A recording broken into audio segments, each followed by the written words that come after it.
Good morning, my little rays of sunshines. Hope y'all are doing well. Having a little coffee, because we need it this morning.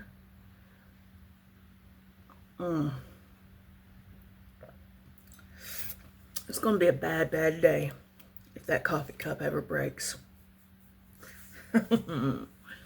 So, the weekend went really well. It was exhausting, but it went well.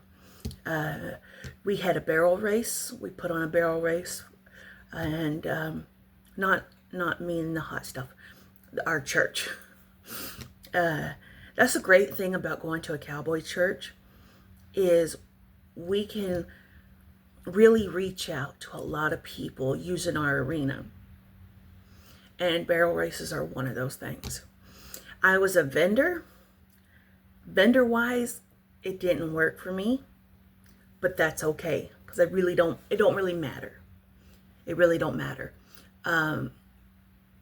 Because I made like 50 cards inviting everybody to the church for the next morning. And I was able to give out all of those cards. And they were all attached to crochet crosses. Those crochet crosses I've done, they were all attached to the crochet crosses. So everybody was able to get one. I got the kids came for candy. I had a couple of sales, but other than that, it was kind of slow. Like some of our vendors, everybody was supposed to be there about 4:30. The open exhibits, which is not a sanctioned event, which is you can just get out there and do your thing. That started about 6. And then the barrel race started at about 7:38, I think. So, but a lot of our vendors had left by 6. They were like, we're out. And I couldn't blame them. I couldn't. So it is what it is. It's hard to put on something when it's near the Halloween time. Because there was other little towns, because we're in the little towns. There was other towns doing things, and those draw bigger crowds. We were still able to be blessed enough to do what we needed to do. So, not this weekend, but next weekend is a 3-day barrel race. I'm going to be exhausted. But we're going to get it done. We're going to get it done. Over the weekend, we the concession guys did smoked brisket and smoked pulled pork. Now, Hot Stuff was part of that team this time. He really knows what he's doing with the smoker. He's done competition stuff a little bit, and he really knows what he's doing. That food came out amazing. So they asked the concession guys to do something similar for our 3-day barrel race. So I think we're going to do free chili items one day, then the pulled pork and brisket, and then like hamburgers and hot dogs on the 3rd day. So it's going to be another action-packed weekend for that. So I'm excited I'm going to be standing in the truck because our arena is not fancy. It's an arena, and we have timers in the arena when the horses pass through their final pass. Our speaker system is a little on the lacking side.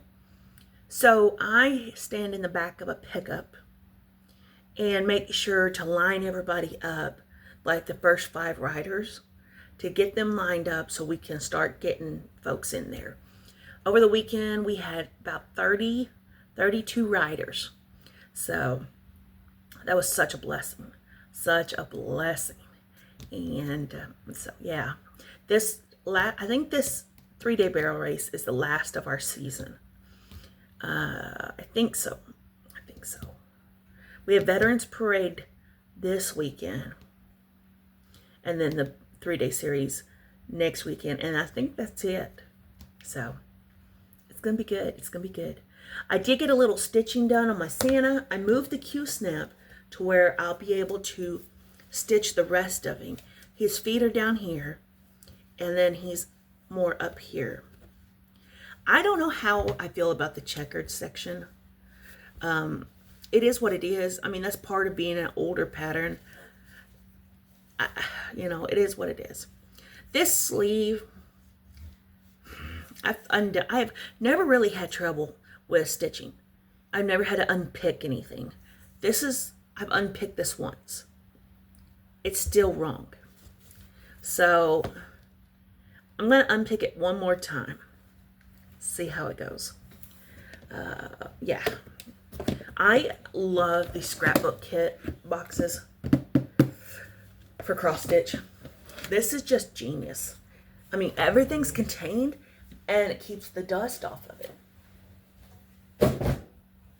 So today I am going, well, I'm back and forth today. I am working on the cabinet, the sewing cabinet. I'm sanding it, and so I'm kind of back and forth. But today I'll be working on this one. It's the welcomes. If y'all have never checked out the American School of Needlework stuff, I recommend it. It's really good. And I like the old quilt style stuff. I'm not too big on like the ducks or anything major. That I don't know. I like the quilty, but you know, the one thing I kind of don't like is this color schemes. Yeah, I could change that, but it seems like in this era, everything was baby pink, blues, and some baby greenish sometimes.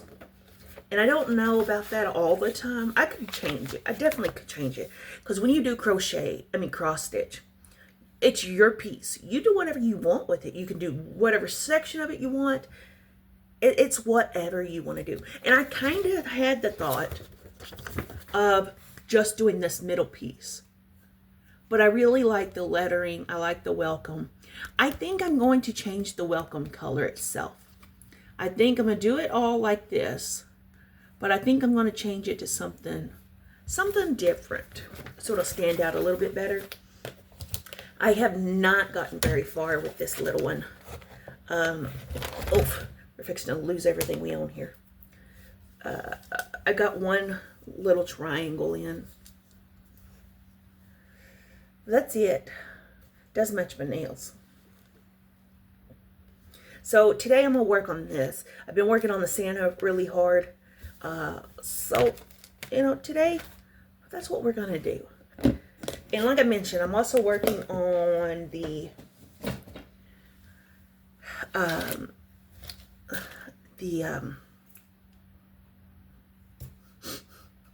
sewing cabinet. I'm using 100 grit sandpaper, but I feel like it's just not working. It is smooth. It's still shiny looking though. And I don't know if that's supposed to happen. I don't know. I don't know if I'm supposed to see raw wood. I don't know. These things are so old. I don't know how things were put together back then. So I was watching a couple videos and I'm like, some of the videos, they were pulling up a veneer. I don't think this has a veneer. I just think it has a finish. But I don't know. I'm going to have Hot Stuff look at it after work before we go to the arena. We're going to do some riding. We're going to help one of our arena team members learn to ride a horse. And I'm going to work with a horse and see if I can get him a little bit prepared better than the last parade. So, but somebody had already started painting this in this, I don't even know what to call it. So I don't know if they like prep sanded it already. I don't know. Part of me wants to get 60 grit and just go out there, but I don't want to damage it worse than it already is. So I might take you out there tomorrow and make a video. It's going to be super quick video. We're not going to be out there long. But we may do that tomorrow. I got to go to mental health tomorrow though. So anyway, all right. So I don't know. We'll see how that goes. I'll keep sanding a little bit, but basically I just need it sanded enough that when I spray paint the paint on it, that it'll stick, and then I won't be wasting paint. I could paint it with a brush. I don't think that's a good idea. There's a lot of nooks and crannies in those legs, and I really, really don't want to try to do that with a brush. I'm just gonna put some paint on it, and I'm not like doing a full restore to back to vintage condition. I'm just doing it enough that I can spray paint it. Like I said, I'm either gonna spray paint it this turquoisey color or the gray. I'm not sure. I'm still going back and forth. It just depends on if I can get that that idea I have in my head of the vintage ad things. I just don't know yet. So anyway, oh, and Friday I'm gonna have brand new tires on my front of my vehicle, which is gonna be really nice because my front tires are still brand new, and we're gonna move those to the back, and then I'm gonna put brand new on the front, and then she'll be good to go. She's paid off. She's a true blessing. I love this SUV. If you've never checked out a Traverse, holy crap, check those bad boys out. Yeah, I've got 3-row seats, which I don't know. No, I no longer really need 3-row seats because it's like a mom car, but they fold down. All the seats fold down, so you can move stuff in there, or you can take it camping. It's kind of a multi-use vehicle, and there's plenty of room in there. So anyway, y'all take care. I'll talk to you soon, and enjoy your day. Bye, guys.